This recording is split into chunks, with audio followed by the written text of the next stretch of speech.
peu importe comment vous l'appelez. Et on clique sur créer. Et maintenant, c'est bon, on peut revenir aux images. On clique sur le bouton de lecture et on aura cette fenêtre contextuelle ici. Nous devons modifier certains paramètres. Si vous cliquez dessus, vous verrez cette première section intitulée Port ça. Le conteneur lui-même utilise le port 5678, tout comme le disque dur.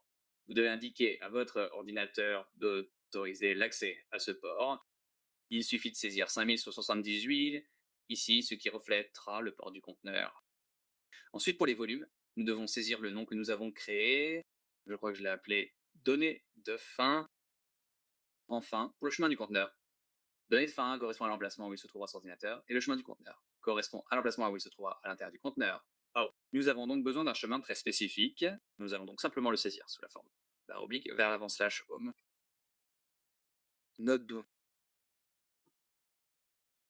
Il est donc très important que vous le fassiez correctement. Barre oblique vers l'avant slash node slash point.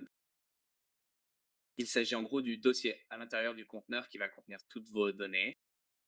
Une fois que nous avons fait cela, nous pouvons continuer et cliquer sur exécuter et laisser le démarrage prendre 1 minute. Et maintenant, vous pouvez voir ici en bas qu'il est indiqué qu'il est désormais accessible à cette adresse IP ou à cet emplacement. Donc si vous cliquez dessus, il démarrera.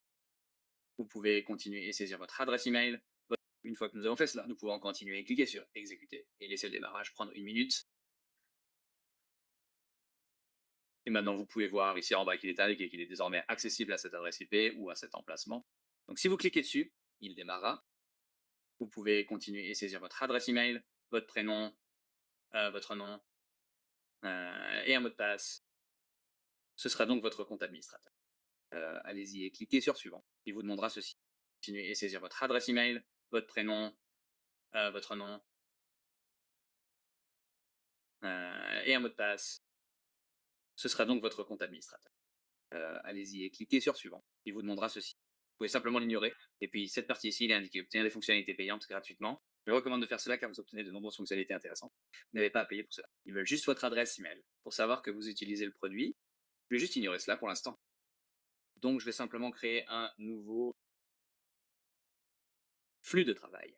Et j'ajouterai le déclencheur initial, par exemple sur un message de chat. Nous allons cliquer dessus, puis sur ceci. Et nous l'enverrons simplement à un agent d'IA, par exemple. N'est-ce pas? Donc je vais juste enregistrer cela et revenir à la page d'accueil. Vous pouvez voir que mon flux de travail est là. Pour donner un exemple, je vais arrêter ce conteneur. Vous pouvez voir que le conteneur est arrêté. Il est fermé. Donc si j'essaye d'actualiser cette page, nous allons obtenir une erreur car le programme n'est plus en cours d'exécution. Donc si je le redémarre, vous verrez ici, dans les journaux, quand il est prêt à fonctionner,